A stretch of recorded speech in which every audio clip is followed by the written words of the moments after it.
আজ মুশফিকিন সিদ্দিকীর মতো অযোগ্য ব্যক্তি যখন নেতার আসনটা দখল করে বসে থাকে, কোন সমস্যা তৈরি হলে সমস্যা সমাধান করার ক্ষমতা নেই, না রয়েছে দক্ষতা, না যোগ্যতা, না বিচক্ষণতা, জি না রয়েছে দ্রুত সিদ্ধান্ত নেওয়ার ক্ষমতা।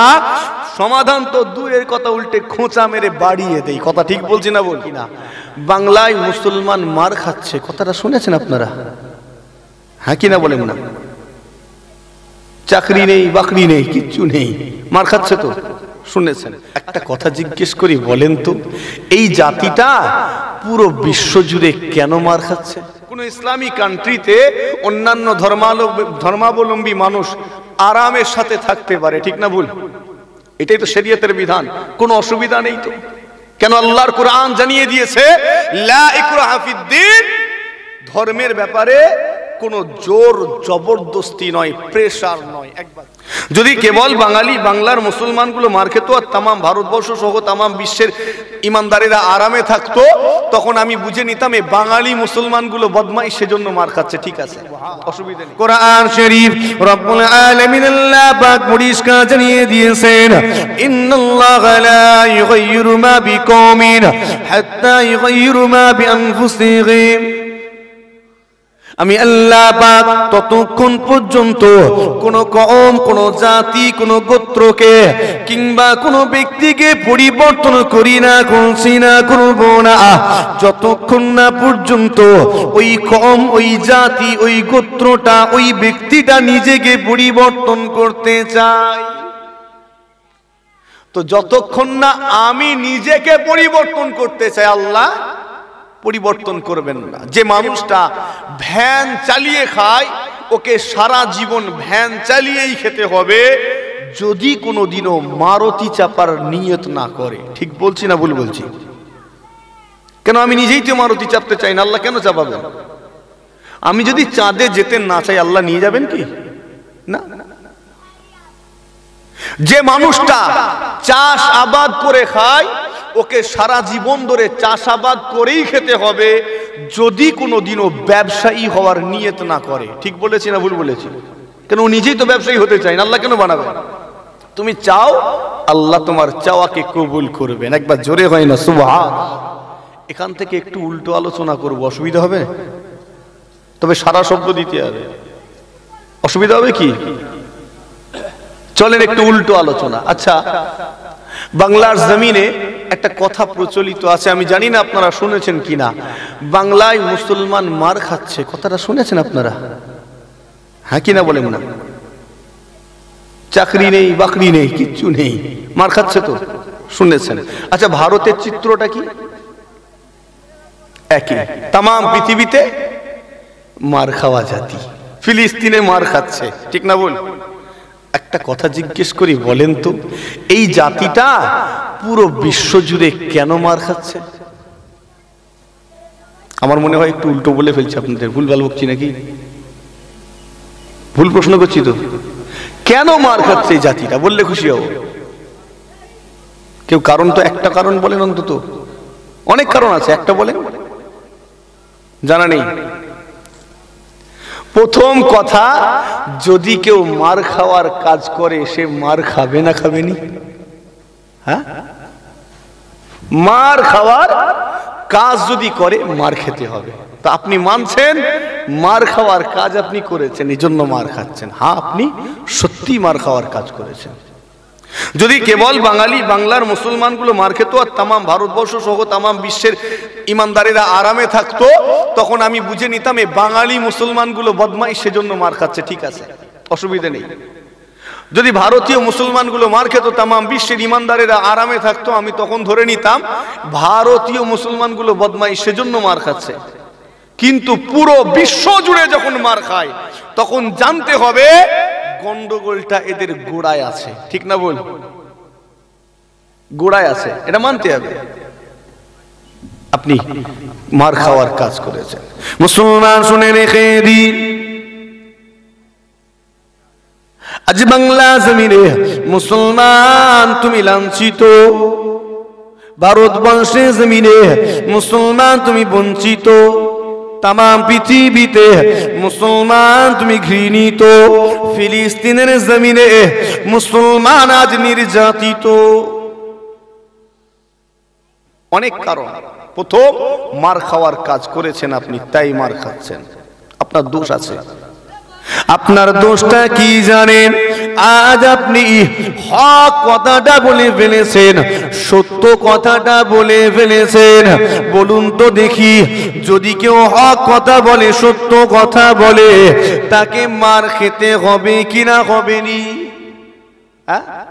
জানা নেই এই যুগে হক কথা বলতে নেই। সত্য বললে, হক বললে অনেক সময় বন্ধু বিগড়ে যায়, ঠিক না ভুল? অনেক সময় হক কথা বললে মা বাপও বিগড়ে যায়। তো আপনি বলতে গেছেন কেন? বলেছেন তো মরেছেন খান। এবার হক কথাটা কি জানেন? হক কথাটা হলো লা ইলাহা ইল্লাল্লাহ। এই হক কথাটা কে বলতে বলেছে আপনাকে? বলেছেন তো খান। এবার কথা বোঝাতে পারছি কি? কাবা বাইতুল্লাহ শরীফে আমার নবী টুকটুক করে গেলেন, গিয়ে দেখছেন কাবা বাইতুল্লাহ শরীফে 360টা খোদা আছে। কটা খোদা? 360টা খোদা। আমার নবী সব দেখে দুকে বললেন লা ইলাহা ইল্লাল্লাহ। ব্যাস, কি দরকার ছিল? বললেন লা ইলাহা ইল্লাল্লাহ, কোন ইলাহা নেই আল্লাহ ছাড়া। এই লা ইলাহা শব্দ দ্বারা 360টা খোদাকে বাতিল করে দিয়ে নতুন একটা খোদাকে এনে দাঁড় করালেন, ইল্লাল্লাহ, তিনি হলেন আল্লাহ। একবার জোরে হয় না সুবহান। এই হক কথাটা বলেছেন তো শুরু। আচ্ছা, আমার নবী যদি বলতেন, এই মক্কার মানুষেরা শোনো, তোমাদের 360টা খোদা আছে, আবার এক একজন এক একটা ডিপার্টমেন্টের খোদা ছিল। কেউ ছিল চাষাবাদের বিষয়টা দেখতো, কেউ পড়াশোনার বিষয় দেখতো, ঠিক না ভুল? এক একটা খোদা। আবার কেউ ছিল ব্যবসা বাণিজ্য দেখতো। তো আমার নবী যদি বলতেন, এই তোমাদের 360টা খোদা আছে, থাক, আমার একটা স্পেশাল খোদা আছে, তিনি হলেন আল্লাহ, কোনো ঝামেলা হতো? হতো কি? 361টা হতো, কোনো ঝামেলা হতো নি তো। কিন্তু আমার নবী হক কথা বললেন যে এগুলো তো কোনো খোদাই নয়, খোদা তো একজন, তিনি কে? একবার জোরে হয় না সুবহান। সমস্যা লেগে গেল তো।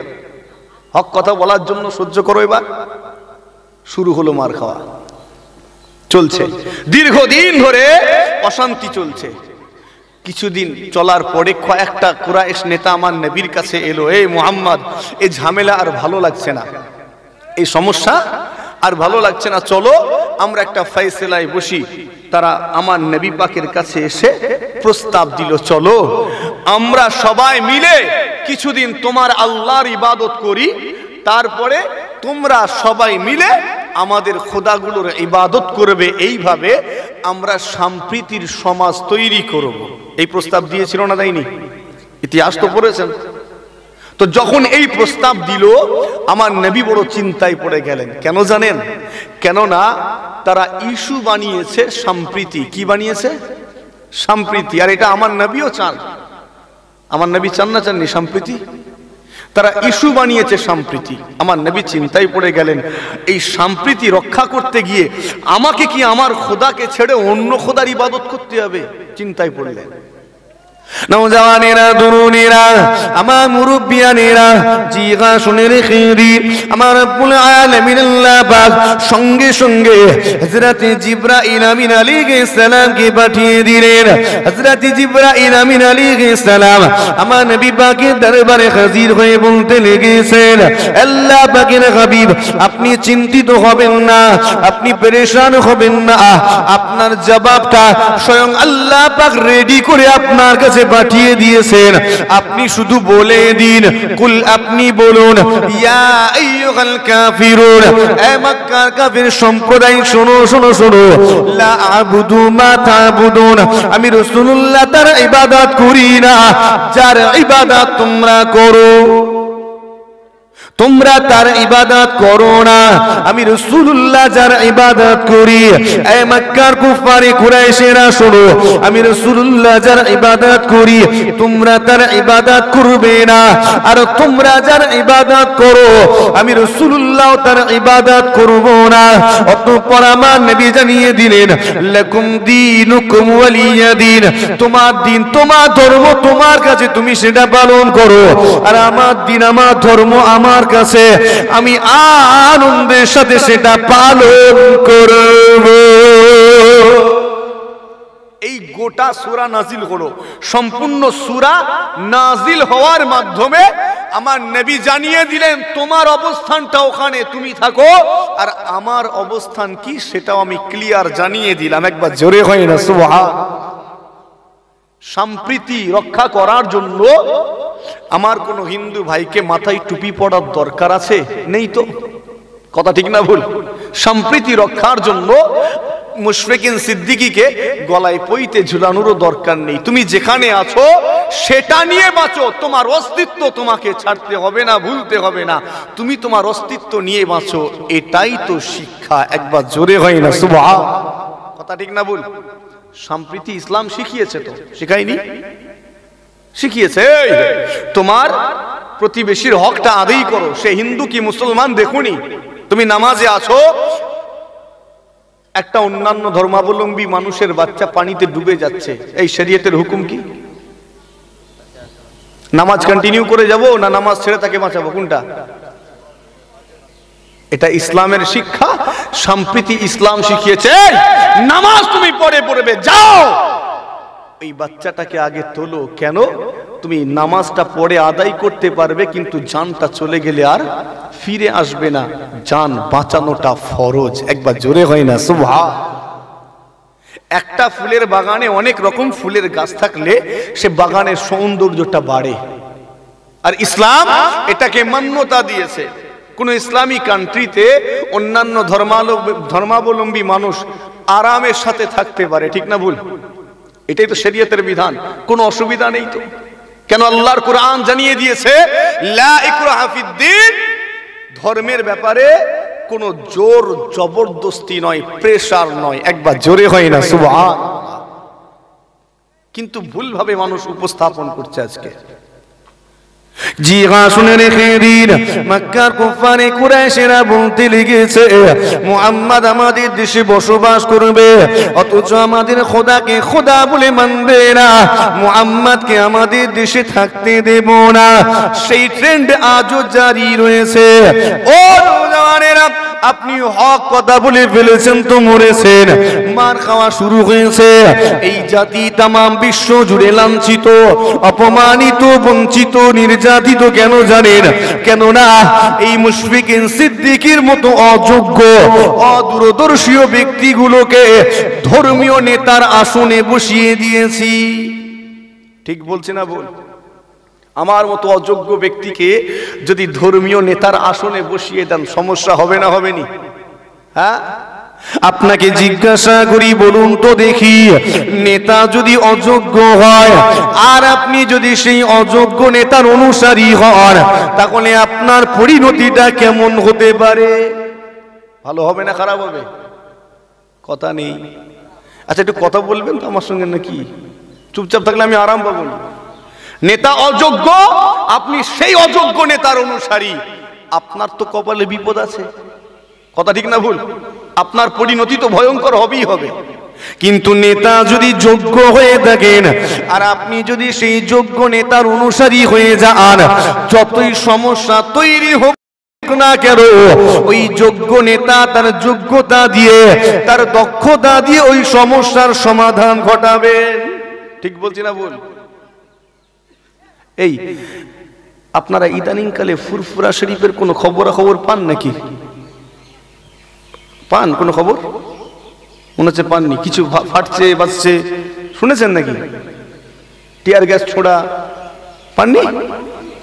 পাচ্ছে? আমি আগে জীবনে দেখিনি, এইবারে প্রথম দেখলাম ওই খোলগুলো, এই প্রথম দেখলাম।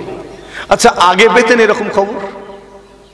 বাপ দাদা পূর্বপুরুষ তো সব তো দাদা পীরের সিলসিলার মুরিদ, দীর্ঘদিন ধরে যাতায়াত, আগে পেতেন? তার মানে কি আগে বদমাইশ লোক ছিল নি, সব ভালো ছিল নাকি? বদমাইশ লোক ছিল না, ছিল নি? ছিল। তারা বদমাইশি করতো না? করতো। তারা চেষ্টা করতো সমস্যা তৈরি করার, কিন্তু আমাদের হুজুর কিবলা, পীর ও মুর্শিদ হুজুর কিবলা গণেরা মুশফিকিন সিদ্দিকীর মতো অযোগ্য ছিলেন না, অদূরদর্শী ছিলেন না। তারা যথেষ্ট বিচক্ষণ ছিলেন, দক্ষতা ছিল, তাদের যোগ্যতা ছিল, পারদর্শিতা ছিল। জি হ্যাঁ, যখন এই সমস্যা তৈরি হতো তাদের এই যোগ্যতা দক্ষতাকে কাজে লাগিয়ে সমস্যার সমাধান ঘটাতে পারতেন। একবার জোরে হয় না সুবহান। আর আজ মুশফিকিন সিদ্দিকীর মতো অযোগ্য ব্যক্তি যখন নেতার আসনটা দখল করে বসে থাকে, কোনো সমস্যা তৈরি হলে সমস্যা সমাধান করার ক্ষমতা নেই, না রয়েছে দক্ষতা, না যোগ্যতা, না বিচক্ষণতা, জি হ্যাঁ, না রয়েছে দ্রুত সিদ্ধান্ত নেওয়ার ক্ষমতা। সমাধান তো দূরের কথা, উল্টে খোঁচা মেরে বাড়িয়ে দেয়। কথা ঠিক বলছি না বল? অযোগ্য নেতার পাল্লাই পড়লে পরিণতি তো ভয়ঙ্কর হবে। আমাদের হুজুর কেবলারা এমন ছিলেন না।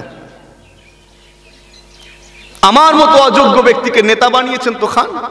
জি হ্যাঁ, শুনে রেখে দিন, মুশফিকিন সিদ্দিকীর মতো অযোগ্য অদূরদর্শী ব্যক্তি যখন ধর্মীয় নেতার উচ্চ আসনটাকে দখল করে বসে থাকে, তখন এই জাতির পরিণতি বড় ভয়ঙ্কর হয়।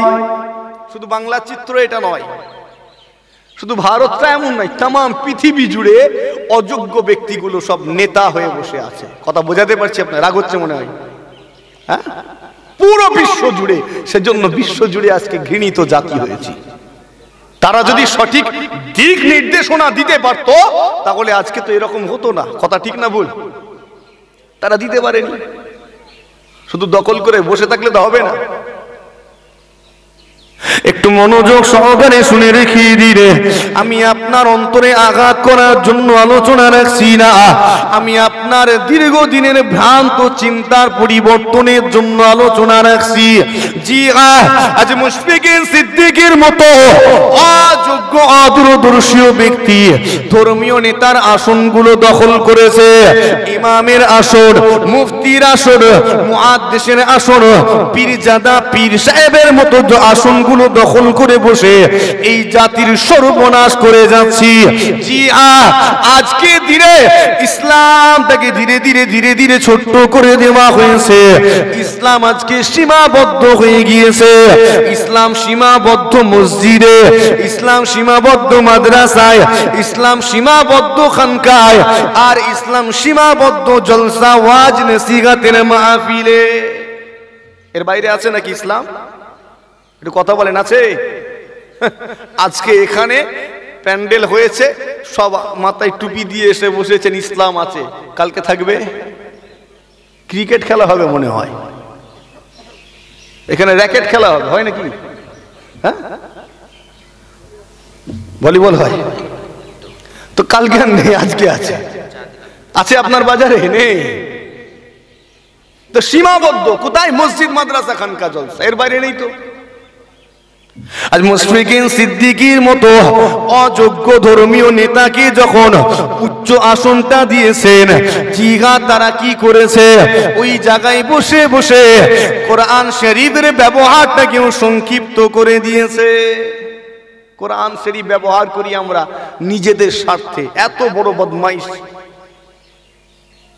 নিজেদের স্বার্থ ছাড়া কিচ্ছু বুঝলাম না। ব্যবহার করি নামাজ পড়তে হবে, কোথা থেকে নেবো? ইতিহাস থেকে তো। সূরা কোথা থেকে নেবো? ভূগোল থেকে। কোথা থেকে? ব্যবহার করলাম না করলাম নি? কথা বলেন। কোরআন শরীফের ব্যবহার শিখিয়ে দেওয়া হয়েছে আমাদের তাবিজে। ঝাড়ফুঁক দেবো, কোথা থেকে নেবো? এই কোরআন শরীফ থেকে লাও, ব্যবহার করো। বড় চালাক তো আমরা। আমাদের শিখিয়ে দেওয়া হলো কোরআন শরীফের ব্যবহার ফারায়েজে। বাপ মারা গেছে, সম্পত্তি ভাগ নিতে হবে, চলো ভাগ কোথা থেকে নেব? কোরআন শরীফে বলে দেওয়া আছে ভাগ কর। ফতোয়া নেওয়ার সময় এই হয়েছে ওই হয়েছে, সমস্যা কি করবি? মুফতি সাহেবের কাছে চ। মুফতি সাহেব ফতোয়া দিচ্ছেন, কোথা থেকে দেবেন? ওই কোরআন শরীফ থেকে। ঠিক বলছি না ভুল বলছি? আর ব্যবহার আছে? হ্যাঁ, জলসাই রেফারেন্স দিব না, একটু কোরআন শরীফ থেকে নিতে হবে তো। আর ব্যবহার নেই কোরআন শরীফের, সীমাবদ্ধ না। আর একটা জায়গায় আছে, বলবো সেটা, ওই কেউ ইন্তেকাল হয়ে গেলে মাথার গোড়ায় বসে একটু তিলাওয়াতে, ঠিক বলছি না ভুল? এর বাইরে যদি ব্যবহার থাকে আমাকে একটু মনে করিয়ে দেন, খুশি হব। আছে? আপনার পারিবারিক জীবন আছে কোরআন শরীফে? রাষ্ট্রীয় জীবন, রাজনৈতিক জীবন আছে কোরআন শরীফে আছে? আপনার সামাজিক জীবন আছে? কথা বলেন, আছে না নেই? নেই তো, কথা নেই, আছে? কোন দিকে যাই বলেন তো? যারা নেই বলছেন, আজ থেকে এই কথাটা বলা বন্ধ করে দেন যে কোরআন শরীফ একটা কমপ্লিট জীবন ব্যবস্থা, আর জীবনে বলবেন না। কথা বুঝাতে পারছি? আলেম ওলামারা মুখ থেকে চিৎকার করে একদম রক্ত তুলে ফেলছে, কোরআন শরীফ কমপ্লিট জীবন ব্যবস্থা। কমপ্লিট তখন যখন এর মধ্যে সবকিছু থাকবে, কথা ঠিক না বল? একটা যদি বার করে নিয়ে এটা কমপ্লিট। আপনার পারিবারিক জীবন বার করলাম, কমপ্লিট। ঠেলে দিলাম, কমপ্লিট। রাষ্ট্রীয় জীবন, রাজনৈতিক জীবন বার করে নিলাম, কমপ্লিট। কথা নেই। কখন কমপ্লিট? যখন ওটা ওর মধ্যে থাকবে। কিভাবে রাষ্ট্র পরিচালনা করতে হবে কোরআন শরীফে আছে না নেই? অর্থনীতি কোরআন শরীফে আছে না নেই? পারিবারিক নীতি, সমাজনীতি, আল্লাহ কোরআন শরীফটাকে সমস্ত রকম নীতিতে পরিপূর্ণ করে এটা আপনার আমার জন্য কমপ্লিট জীবন ব্যবস্থা বানিয়ে দিলেন। একবার জোরে হয় না সুবহান। কিন্তু অ্যাপ্লাই করতে যান, পুরো ফেসে যাবেন, পুরো ফেসে যাবেন। আপনার পারিবারিক জীবনে অ্যাপ্লাই করলে আপনার নিজের মায়ের পেটের ভাই বলবে, ওই এই বয়সে তো নামাজ কালাম পড়ছিস কেন? বলবে না? বলবেনি?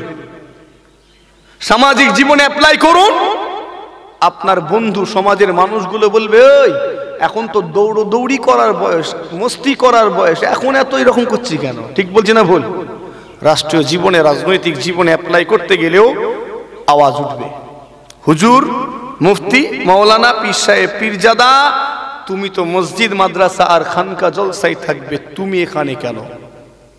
আমি যে বিষয়ে আলোচনা করছি, ইসলামে রাজনীতি আছে, তবে বর্তমান চলমান রাজনীতিটা নেই। এই এখন যেটা চলছে এটার কথা আমি বলছি না। কিভাবে একটা রাষ্ট্র পরিচালনা করতে হবে কোরআন শরীফে আছে, আমার নবীও দেখিয়ে দিয়েছেন রাষ্ট্র প্রতিষ্ঠা করে পরিচালনা করে। সেটা আর এটা এক নয়। কথা ঠিক বলছি না ভুল বলছি? বিষয়টা আগে ভালো করে বুঝতে হবে। ওই অর্ধেক বলে বাকিটা গুলিয়ে ছেড়ে দেবো এমন লোক হয়েও নি, ক্লিয়ার করতে হবে। আপনি মুশফিক সিদ্দিকীর মতো অযোগ্য নেতার পাল্লায় পড়েছেন তো মরেছেন। আমার মতো নেতাগুলো আপনার মাইন্ডটাকে পুরোপুরি ভাবে ডাইভার্ট করে দিয়েছে। জি, আপনি যখন বিপদে পড়েছেন, মুসিবতে পড়েছেন, এই রকম ইমাম, হুজুর, মোল্লা, মৌলবী, পীরজাদা, পীর সাহেবের কাছে গিয়েছেন, সুন্দর করে এই ধর্মীয় নেতাগুলো আপনাকে বুঝিয়ে দিয়েছে, তুমি বিপদে পড়েছো তো কি হয়েছে, চিন্তা করো না, চিন্তা করো না, তোমার কোনো চিন্তা নাই, যাও যাও, চলে যাও, মসজিদে চলে যাও, মসজিদে গিয়ে নামাজ পড়ে আল্লাহর কাছে দোয়া চাও, আল্লাহ তোমার দোয়াকে কবুল করে এই মুসিবত থেকে তোমাকে হেফাজত করে দিবেন। কথা ঠিক না বল? যাও নামাজ পড়ো, আল্লাহ বিপদ থেকে উদ্ধার করে দেবেন। একবার জোরে হবে না সুবহানাল্লাহ? আমরা পরামর্শ দিয়েছি না দেইনি? আমার মতো ধর্মীয় নেতাগুলো এই ঠিক করে বলবেন, আমি সমস্যায় পড়েছি, নামাজ পড়লে হেফাজত করবেন না করবেননি? আল্লাহ হেফাজত করবেন তো? আমি বিপদে পড়েছি, দোয়া চাইলাম, আল্লাহ হেফাজত করবেন না করবেননি? কথা ঘোরাবেননি কিন্তু। আর চলেন, পা ভেঙে গেছে আপনার। কি ভেঙেছে? মসজিদে গিয়ে নামাজ পড়বো, আমার পা জোড়া লাগবে না লাগবে না? লাগবে তো? লাগবে না? এ আপনারা কি বলেন? তাহলে আমার নামাজ কবুল হয়নি? কথা নেই? আমার নামাজ তাহলে কবুল হচ্ছে না, তাহলে আরো বেশি নামাজ পড়তে হবে, তাই তো? সব চুপচাপ। এই আলোচনা বুঝাতে পারছি আমি? আমি দোয়া চাইলে আল্লাহ কবুল করে হেফাজত করবেন। চলেন, হাত ভেঙে গেছে, আল্লাহর কাছে দোয়া চাইছি, আল্লাহ আমার হাতটা জোড়া লাগিয়ে দিন। জোড়া লাগবে না লাগবে না? লেগে যাবে তো? সব সাইলেন্ট মুডে চলে গেল। উল্টো আলোচনা হচ্ছে না, এটা প্রচলিত আলোচনার উল্টো হচ্ছে। অসুবিধা হচ্ছে আপনাদের? চলবে না অন্যদিক ঘুরিয়ে দেবো? চলবে? তো বলেন, আমার হাত জোড়া লাগবে তো নাকি দোয়া চাইলাম? কেন তাহলে আমার দোয়া কবুল হচ্ছে না? কবুল হলে জোড়া লেগে যেত, তাই তো?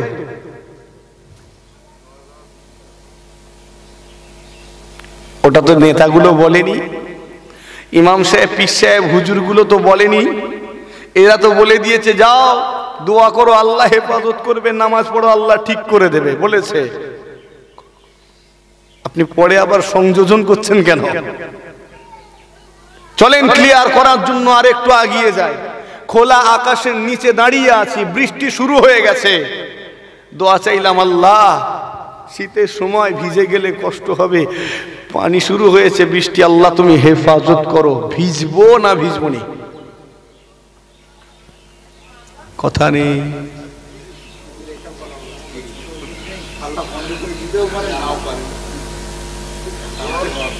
কোন দিকে যাই বলেন তো? উত্তর দিচ্ছে আবার দেয়নি, দুটোর মাঝখানে লটকে রেখে দিয়েছে, বলছে বলা মুশকিল। আমি খোলা আকাশের নিচে আছি, বৃষ্টি শুরু হয়েছে, দোয়া চাইলাম আল্লাহ হেফাজত করুন, ভিজবো না ভিজবো নি? স্বাভাবিক বলেন। কেন তাহলে দোয়া কবুল হচ্ছে না নাকি?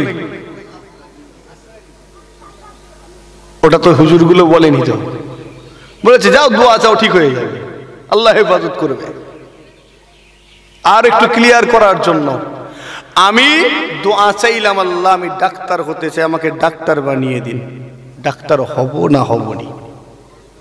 এটা ক্লিয়ার হয়ে যাবে আশা করি। ডাক্তার হব না হব নি?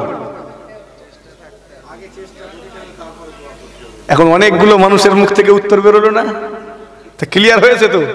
এই ক্লিয়ার করতে গিয়ে 3টে উদাহরণ দিতে হলো আমায়। তা কেবল দোয়া চেয়ে ঘরে চুপ করে বসে থাকলে হবে না। দোয়া চেয়েছো ঠিক আছে, করণীয় গুলো করো। করণীয়টা কি? ইংরেজিটা ভালো করে শেখো, গণিতটা ভালো করে বোঝো, সায়েন্সে জ্ঞান অর্জন করো, তারপরে মেডিকেল সায়েন্স নাও। কথা ঠিক না বল? তবে তো ডাক্তার, ঠিক না বল? না ঘরে বসে থাকলে হয়ে যাবে? ঘরে বসে থাকলে সাইকেল মিস্ত্রিটাও হতে পারবে না।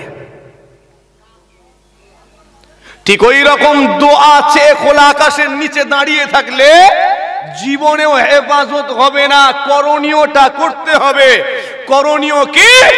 বান্দা তুমি ছায়ায় চলে যাও, আমি আল্লাহ হেফাজত করব। একবার জোরে হয় না সুবহান? বোঝাতে পারছি আপনাকে? করণীয়টা করতে হবে। তাম বিশ্বের ইমানদারেরা সবাই মিলে দোয়া চাইছে আল্লাহ ফিলিস্তিনি ইমানদারদের হেফাজত করুন। চেয়েছে না চাইনি? সবাই মিলে বলেন। কতদিন ধরে চাইছে? 70-75 বছর ধরে। কত বছর? এ মাথায় ঢুকাতে পারছি আপনার? 70-75 বছর ধরে দোয়া চাইছে, নামাজ পড়ে দোয়া চাইছে, চলতে ফিরতে দোয়া চাইছে, মজলিসে গিয়ে দোয়া চাইছে, হাজী সাহেব কাবা বাইতুল্লাহ শরীফে গিয়ে দোয়া চাইছে। হয়েছে? করণীয়টা করতে হয়। এই বছর কিছুটা করণীয় তারা করেছে, কাজ হয়েছে না হয়নি? বোঝাতে পারছি? এই বছর করণীয় কিছুটা করেছে, আল্লাহ কিছুটা হলেও হেফাজত করেছেন না করেননি? কাজটা করতে হবে, করণীয়টা। আপনি যদি মনে মনে করেন মুশফিকিন সিদ্দিকী আমার দীর্ঘদিনের বিশ্বাসে আঘাত করছে, জি না, আপনার দীর্ঘদিনের বিশ্বাসে আঘাত করে মুশফিকিন সিদ্দিকীর কোনো লাভ নাই, ফায়দা নাই। আমি আঘাত করব যদি আপনার বিশ্বাসটা ভ্রান্ত হয়ে থাকে। অবশ্যই আঘাত লাগবে, কারণ আমি ভ্রান্ত বিশ্বাস পরিবর্তন করতে চাই। বিশ্বাসটা যদি সহি হয়ে থাকে, সঠিক হয়ে থাকে, তাহলে আপনার বিশ্বাসে আঘাত লাগবে না। কিন্তু যদি আপনার বিশ্বাসটা ভ্রান্ত হয়ে থাকে, অবশ্যই সেই ভ্রান্ত বিশ্বাসের পরিবর্তন দরকার, সংশোধন দরকার। মনে রাখবেন, যারা সংশোধন করে নেয় আল্লাহ তাদের উপরে খুশি হয়ে যান, রাজি হয়ে যান। পক্ষান্তরে যারা সংশোধন হয় না, পরিবর্তন হয় না, আল্লাহ তাদেরকে আযাব দিয়ে, গজব দিয়ে ধ্বংস করে দেয়। ঠিক বলছে না বল? ধরুন আমি ভুল করছি কোনো কাজে, আপনি আমাকে ধরিয়ে দিলেন, আমি যদি সংশোধন না হয় তাহলে আমার ধ্বংসটা অনিবার্য নয়? আর যদি সংশোধন হয়ে যায়, আল্লাহ হেফাজত করবেন। জোরে হয় না সুবহানাল্লাহ। এই অতীতের ইতিহাস ঘাটেন, আল্লাহ প্রত্যেকটা কওমের কাছে নবী পাঠিয়েছেন, রাসূল পাঠিয়েছেন। তারা বারবার করে এসে ভুলগুলোকে সংশোধন করার জন্য তাকিদ দিয়েছেন। যারা মেনে নিয়েছে, সংশোধন হয়েছে, আল্লাহ তাদের হেফাজত করেছেন, রহমত দিয়েছেন। পক্ষান্তরে যারা নবী রাসূলগণের কথা শুনে হেদায়েত হয়নি, পরিবর্তন হয়নি, সংশোধন হয়নি, আল্লাহ আযাব দিয়ে, গজব দিয়ে তাদের অস্তিত্বকে মিটিয়ে দিয়েছেন। কথা ঠিক বলছি না বল? আদ জাতি শেষ, কেন? তারা সংশোধন করেনি। সামুদ জাতি শেষ, কেন? তারা সংশোধন হয়নি। লূত আলাইহিস সালামের কওম, শহর আল্লাহ পুরো উল্টে নিচে নামিয়ে সাগর বানিয়েছেন। ঠিক না বল? সাগরটার নাম কি? গুগলে গিয়ে সার্চ করেন, গুগল ম্যাপে ডেড সি, কি ডেড সি, মৃত সাগর, এক্ষুনি পাবেন। ওর ইতিহাসটাও গুগলে পাবেন, ইউটিউবেও পাবেন। জি হ্যাঁ, শহর ছিল। লূত আলাইহিস সালাম সংশোধন করার জন্য বললেন, তারা মহা পাপ করত, সংশোধন হলো না, চলে গেলেন। শহরকে আল্লাহ কি বানালেন? সাগর। তো সংশোধন যারা হয় আল্লাহ তাদের উপরে খুশি হয়ে যান। জোরে হয় না সুবহানাল্লাহ। আর যে সংশোধন হয় না, আল্লাহ ধ্বংস করে দেন। নওজওয়ানেরা, তরুণেরা, আমার মুরব্বিয়ানেরা, আলোচনাটি ভালোভাবে অনুধাবনের চেষ্টা করুন, নিজেকে পরিবর্তন করে নিন। আর এই অযোগ্য নেতার পাল্লায় পড়বেন না। মুশফিকিন সিদ্দিকীর মতো অযোগ্য, অদূরদর্শী ধর্মীয় নেতার পাল্লায় যদি পড়েছেন, আপনার ঈমানও যাবে, আমালও যাবে। আপনাকে যোগ্য নেতার পাল্লায় পড়তে হবে। জি হ্যাঁ, কেননা আমার মতো অযোগ্য, অদূরদর্শী ব্যক্তিগুলো আজকে দিনে আপনাকে বুঝিয়ে দিয়েছে ইসলাম হলো গরিবের, ইসলাম হলো ত্যাগ স্বীকারের ধর্ম, ইসলাম হলো কান্নাকাটির ধর্ম। ঠিক বলছি না বল? মসজিদে চলে যাও, একটা কোণে গিয়ে খালি কাঁদো, আল্লাহ আযাব থেকে বাঁচান, গজব থেকে বাঁচান, খালি কাঁদো, জাহান্নামের শাস্তি থেকে বাঁচান। কথা ঠিক বলছি না ভুল? ইসলামে হাসি আছে নাকি? কান্না আছে। আপনাদের সকলকে জিজ্ঞাসা করি, বলুন তো দেখি, ইসলাম গরিবের ধর্ম নাকি ধনীদের ধর্ম? একটু তাড়াতাড়ি। ইসলাম, ইসলাম গরিবের ধর্ম। ঠিক তো? তাহলে যে কটা ধনী মানুষ আছে এরা সব মুসলমান নয় নাকি? হ্যাঁ, ইসলাম গরিবে, সেজন্যই তো ইমাম সাহেবের দুতলা বাড়ি হলে আমাদের অনেকের চোখ নাটায়। গরিবের ইসলামে ইমাম সাহেব দুতলা বাড়ি কেন করবে? হ্যাঁ, ফুরপুরার পীর সাহেবের চারতলা বাড়ি দেখতে গিয়ে মুরিদের মাথার টুপি খুলে গেল। আরে গরিবের ইসলাম, হুজুর কেন চারতলা বাড়ি করবে? ইসলামে পাঁচতলা বাড়ি বানানো যাবে না? হারাম। বিনা প্রয়োজনে জায়েজ নেই। কোনি যাব এখন? যে ওয়াজ গুলিয়ে যাচ্ছে নাকি আমি আপনাদের গুলিয়ে দিচ্ছি? কোনটা? ইসলাম গরিবের মেন্টালিটি বানিয়ে দিয়েছি আমরা, আমাদের মতো অযোগ্য নেতারা। দীর্ঘদিন ধরে ঘটনা বলেছি, দাদা হুজুর কিবলা জঙ্গলে গিয়ে আল্লাহর ওলি হয়েছেন, আল্লাহকে রাজি করেছেন। বলেছি না বলিনি?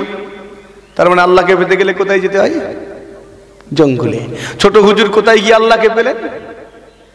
বলেন না রে বাবা।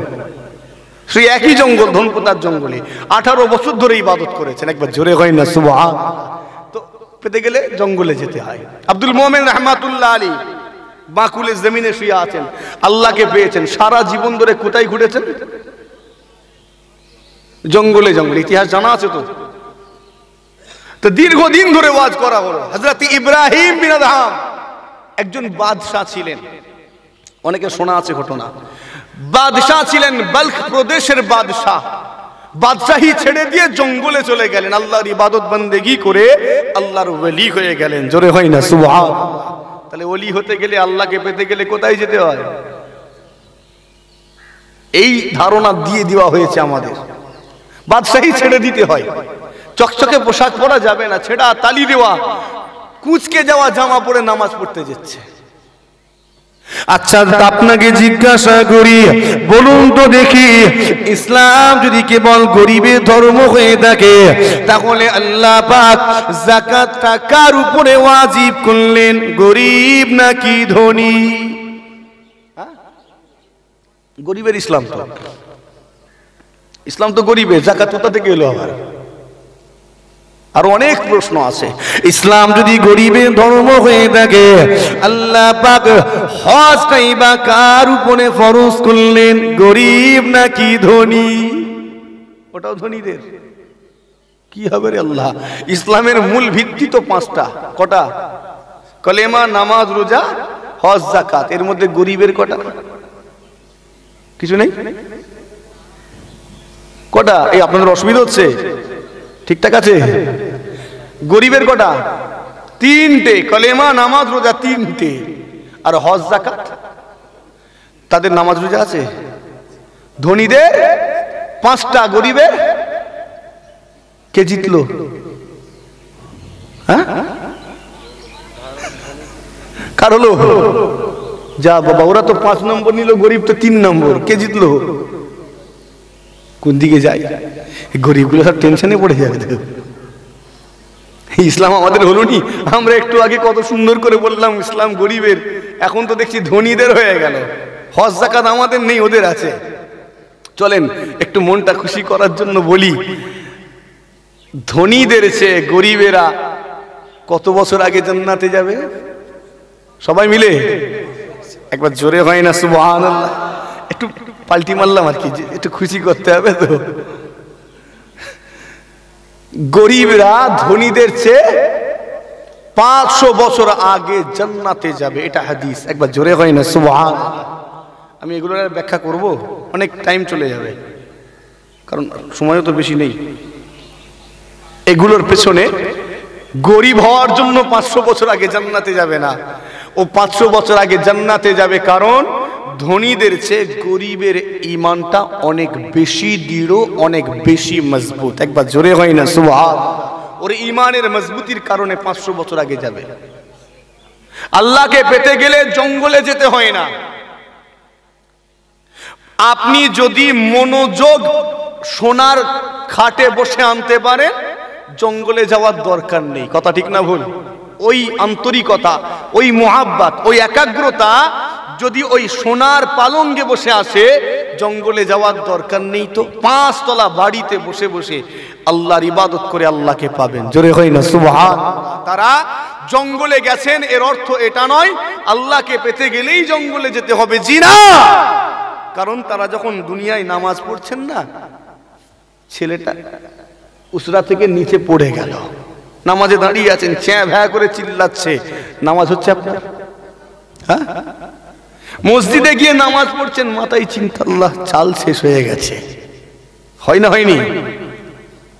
তো চিন্তা আছে না নেই? এই জন্য চিন্তা করলেন, ধুর সব রেখে দে, থাক আমি চললাম। সব ঝোলা রেখে দিয়ে জঙ্গলে চলে গেলেন।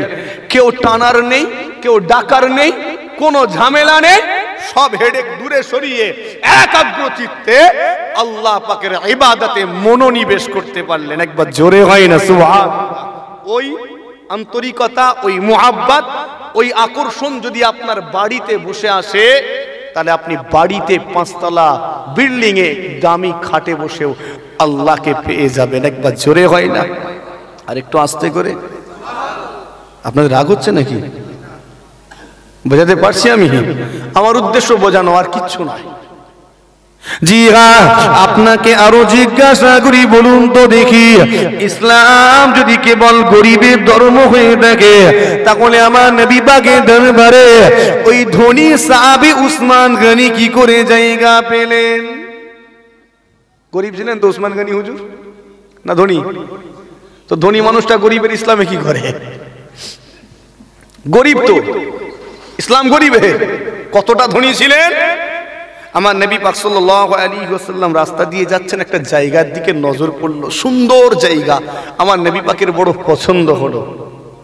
এই খবরটা আমার নবী পাকের এই সাহাবা উসমান গনি হুজুরের কানে পৌঁছে গিয়েছে।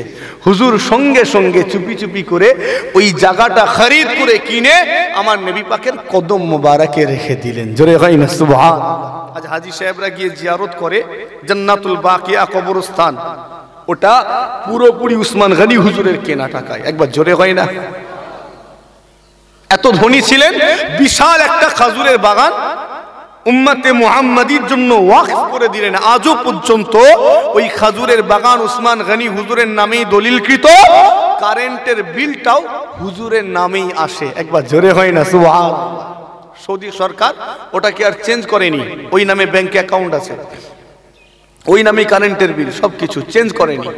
আল্লাহ এত বিত্তশালী সম্পদশালী।